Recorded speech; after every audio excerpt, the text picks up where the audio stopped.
Yolanda. Welcome to Body Story. Thank you. Thank you for having me. It's great to be here and with you. It's so lovely to have you. I know I was like all excited last week, messaging you like, "Ooh, so excited." Okay, that's next week, but we're here. It's all good. I'm glad to be here. I'm glad that it is working out and we are here together. Me too. Introduce yourself, Yolanda. Tell us who you are, Yeah, where you live, what you do, and why you agreed to saying yes to telling your story today. sure. Okay, so my name is Yolanda Coles Jones. I am presently in Charlottesville, Virginia, which is the land that was first seeded by the Monacan people here in the US. I am primarily a mama to for lively humans ranging in ages from actually my twins will be 9 tomorrow. Oh, Aquariuses. Yes, Yay. twin boys, twin sons are 9 tomorrow. The good stuff in the middle, we call her. She just turned 12 in November, and then I have a 14-year-old who turned 14 on January 1st. So everybody's birthdays are all clustered in there. So we're like still riding the wave of all of that, celebrating birthdays. And when I'm not raising babies, raising free people, via home-based education, I am a coach. So I love walking alongside humans at all ages and stages, supporting them and learning to relate more consciously, worlds better to themselves and to who else in their lives. So their children, their spouses, their coworkers. I love getting to especially help. I love working with parents, especially getting to support them in doing the work of sort of mapping out this template of what love looks like with their children and doing that from a place of empowerment and really good care of oneself so that you are not in totally exhausted and depleted in the work of raising humans. So I love doing that work. Oh, and Yolanda, I am going to get back to Body Story, but what you just shared, I witnessed it the first time I ever met you. That Oh, revealing when I helped my sister with that beautiful salon you and your husband have, and to see you walk in there with the boys, and it was just the embodiment of love as y'all weave through each room. It was just everything you just articulated. I got to see from the very first impression. So it's beautiful to see people actually walk in what they're talking about, you yeah, know? I So appreciate that. Yeah, thank you for saying that and pointing that out. For sure. I mean, much of the work that I do is born out of what I call my surprise sort of calling and journey. I actually didn't think I could have kids when I got married. And so it's a surprise to me to have like 4 children and to be a homeschool mother. It's really a home-based education is what we call it because it's not a homeschool the way people think it is. But it has been an amazing like evolution to grow into the space of to grow into the role of mother and to have that be something that is more from a space of partnership than anything else, really getting to witness and come alongside the humans that came through me and I've had an experience with a child actually who did not come from my body but got to walk alongside her for a time as well. So it's been amazing. I've learned a lot and it's been an unlikely journey. I honestly was like not a kid person, still not really a kid person. I don't see kids the same way most people see kids, I think, which enabled me wow. to be in the space because I don't see them in the same way. And I'm not a kid person, which is really ironic. But yeah. Oh, Yolanda, girl, I'm trying to stay focused on my ideas and all the things I want to ask you. Oh, they're all over the place. Okay, let me just breathe and get settled in this because you are just getting my just coaching questions going. We'll have to have another meeting. We'll have to talk more. I think we will, Yolanda. Why did you agree to saying yes to telling your story today? Yes. Well, firstly, Coco, I admire you so much. I watch from Oh, afar and see all the Yolanda, things thank that you're you. doing and folks that Thank you've you. been, well, folks that you're talking to, conversation you're having. I admire you. So that was one Thank you. door in. And then anytime we get to talk about the body Mm, and all the ways, the body story, I mean, that to me just resonated so deeply because I know that my body has quite a story and has been just such an important part and I think very much overlooked part of our experience as humans in the world. and as beings in the world, because we have human bodies, but there are many beings that are in animal bodies and plant bodies, and I think we don't pay a lot of attention to the information that's there and the story that can unfold and has unfolded in the vehicle that the body is, and how much magic and divinity is there. So that really resonated with me, and I feel it's so important. Anytime someone's holding space to elucidate like what that means for individual journeys, I think that's a good thing. So yeah, I was grateful for the invitation and happy to accept it. Oh, Yolanda, thank you. Just your way of words and your spirituality and kind of your groundedness. I knew this would make for a very rich discussion. So I appreciate it. Thank let's just start. you. Yeah. Where would you like to begin with your body story? What comes to mind for you?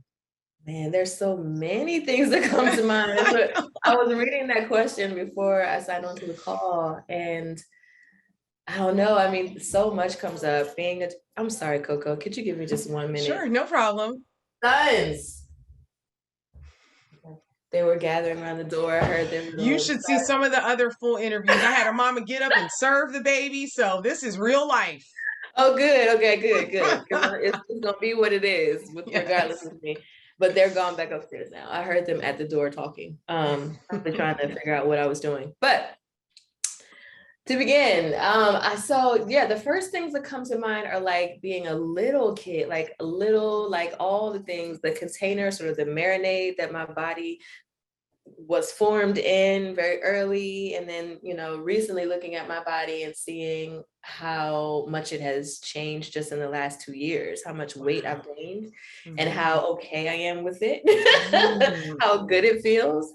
But it's a little bit of a contrast to being skinny mini and olive oil legs, bean poles, sort of language being assigned to my body growing up with all of these very full-figured, beautiful, voluptuous women in my family, cousins and aunties and mama. Everybody was shapely, and so I was definitely not looking like that for a long time. And I remember always wanting to like figure out, what do I need to do to gain more weight? And I'd be talking about it. I just was hyperly aware of being small, being very small, being very, very petite when I was a child. And it really did, do a little bit of a number on the way that I grew to accept just what was, like accept and love myself for the body that I had. And then there was lots of rapid change that took place with each pregnancy that came about. And I remember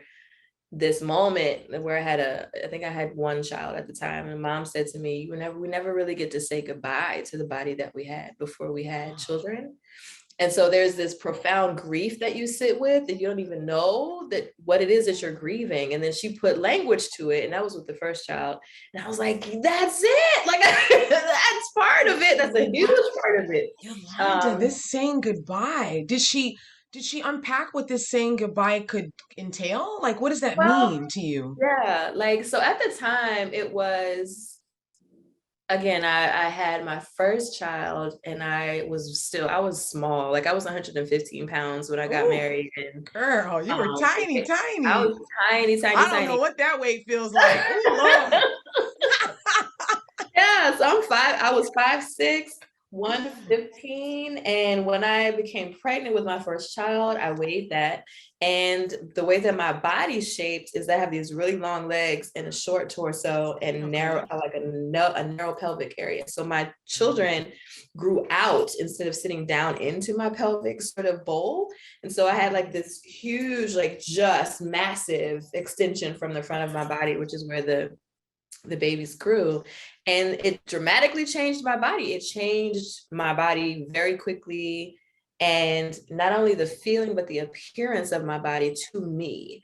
And so as I'm in the work of adjusting to being a new mom and doing all the things with newborn, blah, blah, blah, people don't often name the fact that when a person becomes a mother, there is this death to the version of her, whatever version of her or them was there before they became a mother. So before I had language for it, the feeling and the energy of that grief, those things were there, but it took at that moment, at that point in time, someone naming to me, like, yeah, it's this body that you never got to say goodbye to, but it's gone forever. You can't get that same exact body back.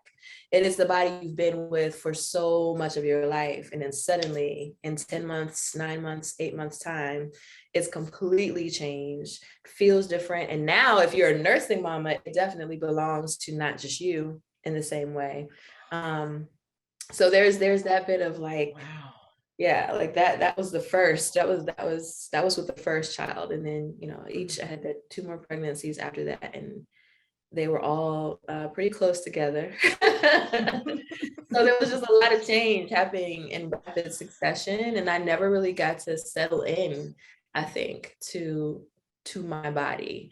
There was always so much changing happening. So it was like this bit of disdain for my body growing up as a, before puberty. And then I was a late bloomer. So I was not the girl in school who was very shapely at all. Again, this has just stayed with me all the way through. Then I became pregnant, body changed rapidly into, now I'm a nursing mother who's had babies. I've got stretch marks. I've got all these things that are with me now. With that first child. And then it, just there are more stretch marks and more skin tags and moles, and all of that stuff develops more and more the more pregnancies you have. And this is happening in like 4 or 5 years time, very quickly, until I'm a mama of 4. And then after having my twins, which, that took my body on a whole, like, firstly, I was surprised to be carrying anybody. Like, we weren't even planning to be pregnant at the time.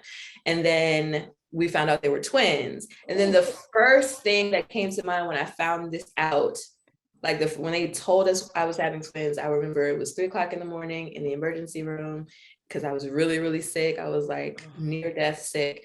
And they turned around the monitor and said, "Miss Jones, here's a heartbeat for baby number 1, and here's a heartbeat for baby number 2. And the first thing I thought was, that's not my ultrasound. And the next thing I thought was, where are they going to grow? Because I know my body to be small. I was like, where are twins going to grow? Like, that was the very first thing that I thought.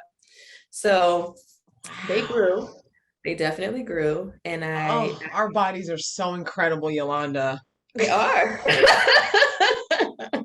My body could accommodate them. It did not have an easy time, my body, but it definitely did. I ended up carrying them to 38 weeks, but I went into labor 3 times because my body, my beautiful, blessed body, thought when I was at 6 months gestation with the twins that I was at 9 months because I was so big. Yes. So my womb was like, oh, it's time to deliver. So, I started contracting and dilating at 27 weeks. That was the first time. And then again at 30 weeks, and again at 32 weeks, and all of these, preterm labor episodes had to be stopped. And so I was on bed rest for most of the pregnancy. It was just crazy, like crazy, crazy, crazy. And so for a while I had detached from my body. I had detached from it because there was just pain. There was literal discomfort, pain, stretching, tearing. I had surgeries, to deliver my second and third. Second baby was C-section, third and fourth, the twins were C-section. So there was surgery to recover from. So there was a detachment that had taken place for a long time. Can I ask about that detachment? Like, Yeah. I mean, you have such a beautiful way with words, Yolanda. Can you try and describe that, what that detachment felt like for you at the moment? I'm deeply curious about that. Yeah, I don't know that I acknowledged it as a detachment until I became aware of the fact that I was detached. So I would say that it was an unconscious leaving. Like I remember like feeling like I wanted to run because there was so much pain in my body when I was carrying my twins, so much discomfort. I was so small and I was growing 2 very lively, healthy humans, and they were taking up a lot of space in my body and I couldn't walk. So I was just very uncomfortable. I mean, I remember thinking every part of my body, my gums, my feet, my hands, my head, like my neck, my back, every part of my body was hurting, but my like eyelashes and eyebrows. And I think that I wanted to leave my body and I couldn't, obviously. So I went very deeply inward. Yes. And so in that way, I developed this, it was almost this accelerated development of an interior life, but it wasn't giving much regard to what was happening in the physical because it was too much. It was just too much for me to deal with. So my body had changed so much in such a quick span of time and by surprise that, yeah, like there was this unconscious detaching from being in my physical body and more so going inward because I couldn't go out. I couldn't leave. I literally couldn't do anything. I couldn't move. I couldn't go. I couldn't, do the things that my life was prior to that pregnancy. So I went inward. And over the course of so many changes happening to especially the midsection with every pregnancy I had, there was this unconscious leaving of the body and not paying attention to the body and really just, to especially the midsection, aside from like what's happening with the baby, right? Like it's not what's happening with my body and loving on that and being with that and noticing that and acknowledging that change as much. It's more disliking, more detaching, like a repulsion from it. That's unconscious. Like it's not even a deliberate sort of thing that happened with me, but it was like, when I go to look at my body now, I don't like what I'm seeing. And so instead of it being this attraction to myself and this desire for myself and acceptance of myself consciously, it is, well, like that's a lot of stretched out skin, or whoa, that's a lot of separation in those ab muscles. Like they don't even exist anymore. And I don't want to feel this pain that's here or this stretching or this comfort. So it's like this pulling away, this detaching. And it wasn't until my twins were like 2 years old, like maybe 1.5, that one, I knew what day it was because raising twins is not a joke. Newborn twins. I was like, oh my God. Like I remember they were like 17 months old before I really processed, oh, today is Thursday. And I have this like nursing the twins and being with the other two children, like it just was a lot for a long time. But when I began to reconnect with myself, that's when I realized I have detached from my body. And this is, so when I began to try to go to strengthen it or to love on it or to nurture it, there was this exercise I'll never forget. It was the Mutu system, I believe it's called, where there's a woman, I think she's based in the UK, developed this workout system that is designed for diastasis, I can't ever say it right, recti. So this huge separation in the core, the ab muscles. So when, where most people's bodies are designed with the abs to be knit together like this, and be the wall that holds up your, everything. And when you have children, it loosens and loosens and loosens. And in my case, my separation had completely come apart. So it was just like this display in the muscle. There was no ab wall at all. My mom told me hers were 4, because in her body story interview, I didn't even know that she told me hers were like this, that spread apart. Yeah. So then there's nothing that's holding you there. So you feel that. So I'm trying, once I realized and learned about, oh, I have an ab separation. That's why my belly looks like this. That's why my neck keeps doing this. This is why my back keeps doing this. So then we try to do these therapeutic exercises that reconnect the ab muscles, which in my case, I found was not even possible. But in entering into that sort of exercise conditioning, I realized that I had really just detached. Like it was just like, oh my God, like ab muscles. Oh, they're here. Oh my God. Like never. And isn't that attachment like when and however long it takes, but when it starts to click, it's almost like it impacts your day-to-day movements, Yolanda. Like absolutely basic things you do, from how you carry groceries to how you bend over for something, when you have that level of connectivity. And I can only, for you to take it that level of depth to understand how everything was so interconnected. My goodness. It was. And it was a long time before I could feel from a strength standpoint. I actually had to have a whole reconstructive surgery before I could feel that again. And that was years later. But when the twins were 2, in order to love what was, I remember doing my first nude photo session with it was like, let's talk about that. That's great. It was great. It was great. So as a photographer myself, they're colleagues whose genres like vary all across the thing, right? And if I want to be photographed for a particular thing, that I generally choose from people who I know, whose work I know. So I chose a certain photographer to do nude photos for me because I was like, I need to just do some really strong loving on myself. And Oh, I want to commemorate and honor the journey that my body has made to this moment. Twins were mm, 2, older girls were like 5 and 6. I was like not in the body that I recognized from way before any child was growing there. yeah. Everything was different. And it was before the surgery that I needed to have. Everything was different. Mm, And because it was so hard, it had been so hard for people to constantly comment, when's the next baby due? Are you having a baby? Are you pregnant? Because what happens with this diastasis recti is that because of the wall being frayed like that, yeah. there's nowhere for your insides to go but out. So it looks like you're pregnant, but you're not pregnant.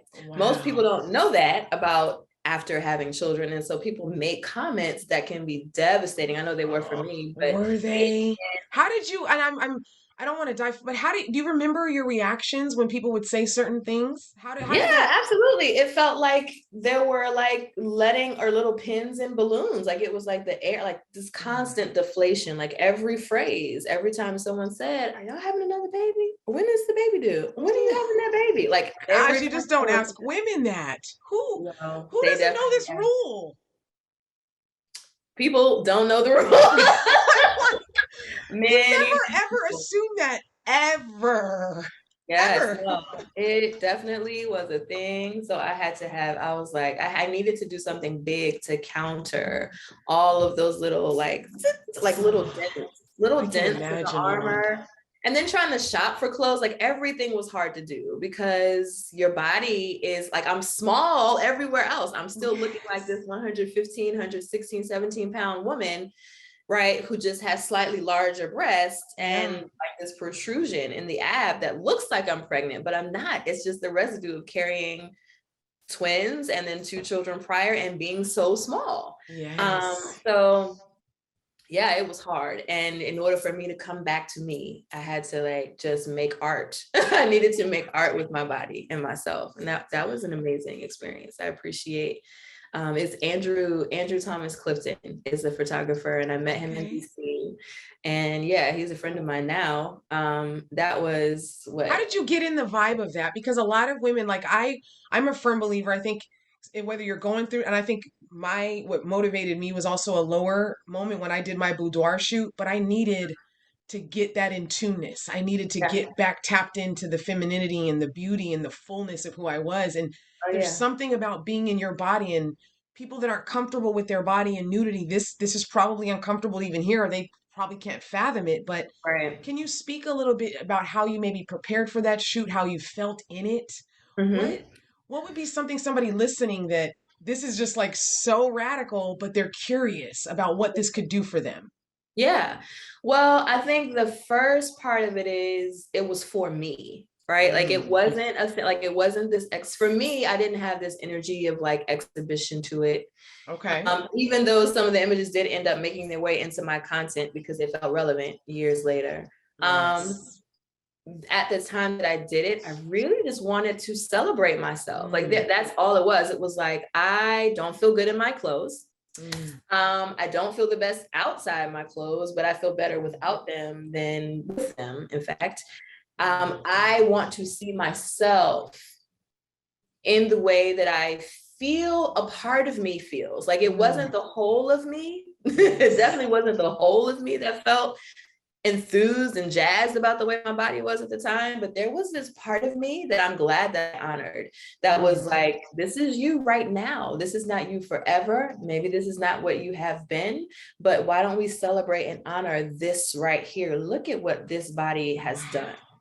So it was like an ode to the body that had done all of this work, who had grown these humans and sustained them and fed Mm, them, and mm, from my body and from my hands, but just being able to see myself as sensual, as desirable to me, yes. as Oh, like, just all the curves that make the body what it is and the lines that mm, make the body what it is, the stretch marks, all of it. I just wanted to celebrate it all.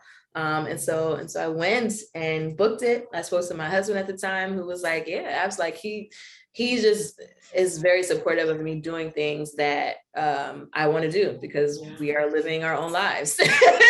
And I know. I listened to a don't podcast get the in the two of way. y'all were on recently, Yolanda, and it just, oh man, it was just so inspiring. The two of you recently, you came back featured on a second one. I forget who Oh the, yeah, yeah, yeah. do you know what I'm That was talking about? How to Make Love Yes, with How to Make Laura, Love. Laura Oh, Brewer. that was Yeah. such a good interview. I was like, I'm so excited to have her. Yeah. But that's Yeah. just So beautiful, even to hear, because he spoke about that in the interview about, and like talking about this was just something, she needed to do and that she just to feel what she needed to feel. I think that's beautiful, yeah. that type of respect. Absolutely. And I mean, it's not like, I mean, that was the first time that I did that, but it's every year I probably take my own photos just to Mm. honor the progression of my body, like through the Really? time. Yeah, I can What do it can you, myself. like, do you set up something in your room? Like, talk me through It this. What do you depends. do? Yeah, sometimes I'll just use a self timer on my larger DSLR camera on a tripod. I'll set it for 10 seconds, and then I'll just kind of like I'll put myself where I'll put the camera where I might want to see the frame. So I'm composing. There's Yeah. usually a window, there's something where I can get myself into a space where I feel Mm. like I want to be seen. And then I set the timer and then I go to that place. So I'll do that with the bigger camera. I'll do it with just an iPhone camera. I set the timer to 10 seconds, and I'll just keep shooting and then looking until I find my flow and Mm. the zone where it feels like, yeah, I really enjoy this, or I really like this. And I like really natural ambient light. So I don't turn on a whole lot of bright stuff necessarily. Mm-hmm. Um, I've done some when it's like it's night outside and there's a bathroom light on, and I just play with the light, and I make the art. Again, it's for me. I want to Mm. see what's happening with my breasts this year, what's happening with my hips this year, what's my bottom looking like, how are my legs, what's my energy like, what's my face like, and being able to have these sort of either quick like little snapshots that I might do just in the bathroom in passing, or like I take the time to make like a whole 30-minute, 45-minute something that turns out to be portraits, self-portraits that I've designed for myself.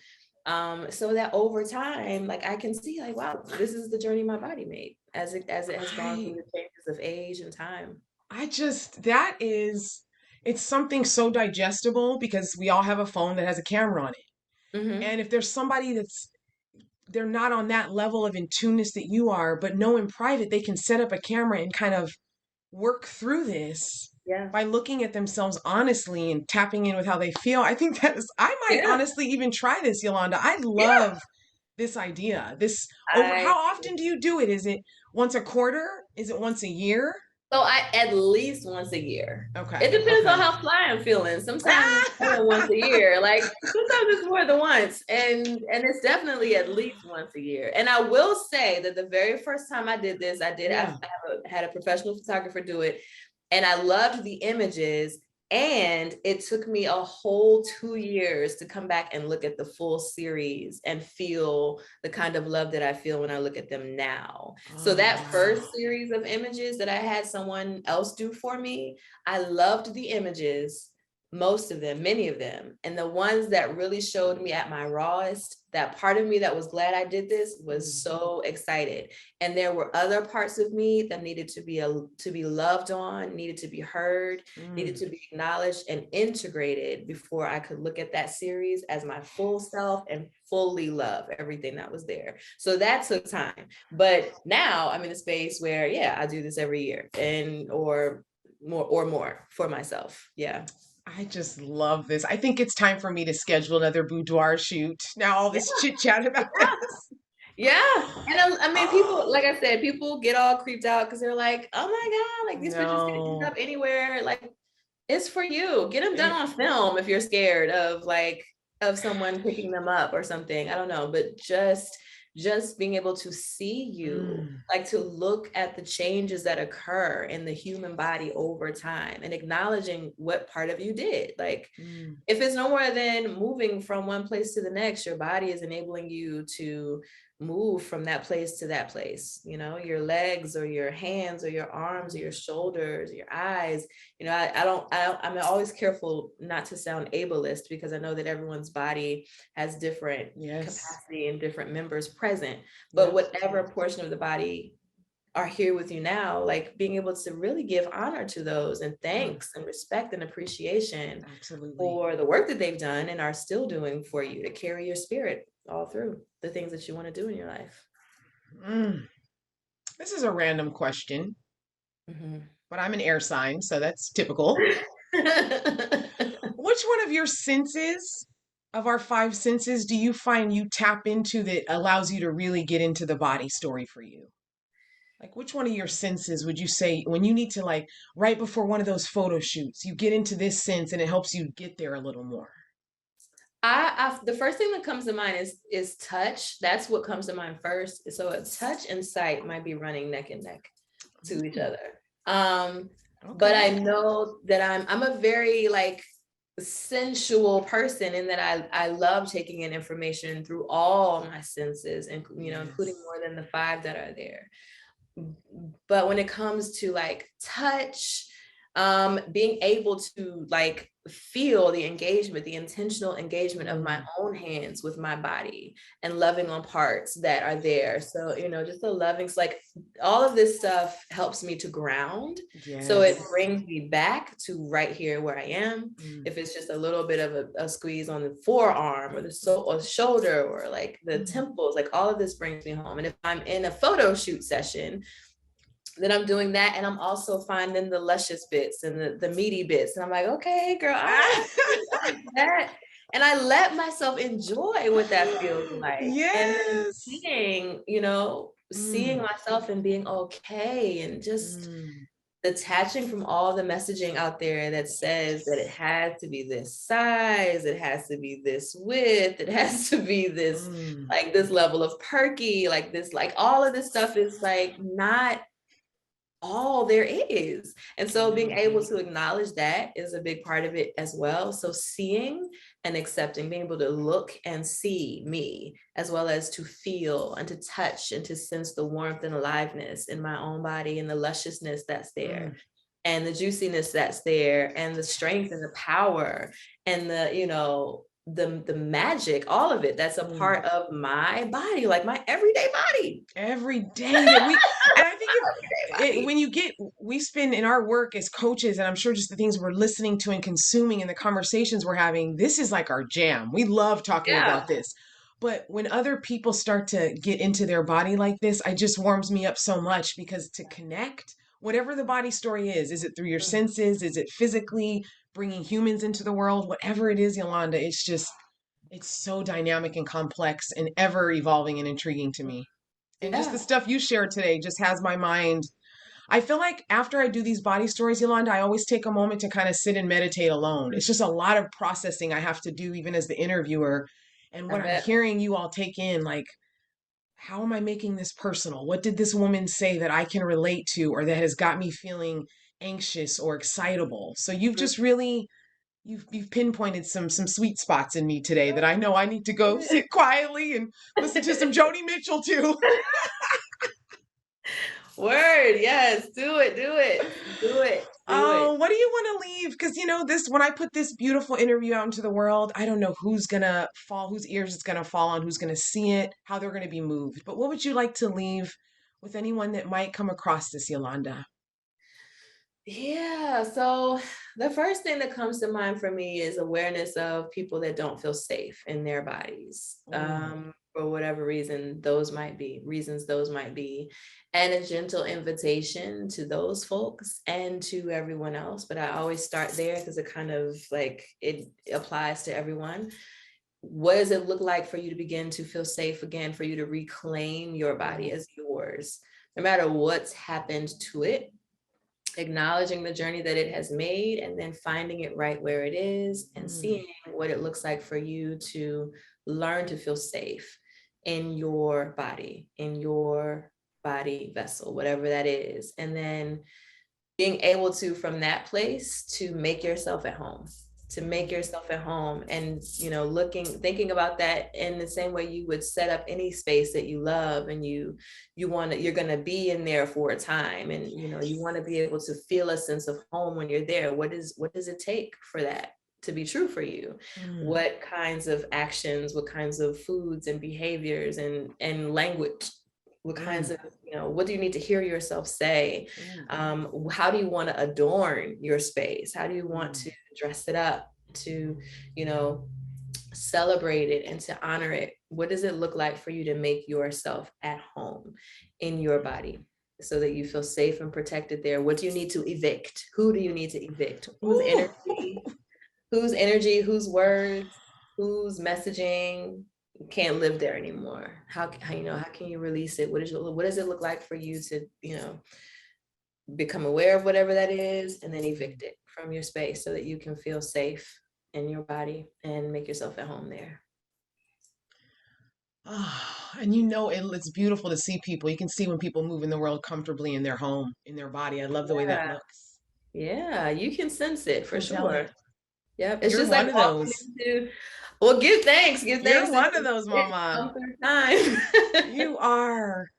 So, Walking into anybody's home, right? Like you walk into any building or space or edifice, when the vibes are mm. like right at stasis, like, yeah, there's comfort here. Like, what does it look like for your body to be that for you? Oh, I know people are touched by your story. And if they want how do they get in contact with you in Yeah. any capacity, Yolanda? If they're just like, I need to follow this woman, I need to know what she's about, how can they reach out to you? Yeah, so website, Instagram at www.yolandajonescreative.com is my website. And on Instagram a fair amount. It's YOLONDA_J, Yolanda J. And I cannot wait to look back at this and edit it and share you with the world. Your story Yay. just was beautiful. Thank you for sharing it today. I appreciate you so much. Thank you again for the invitation, Coco. I appreciate you.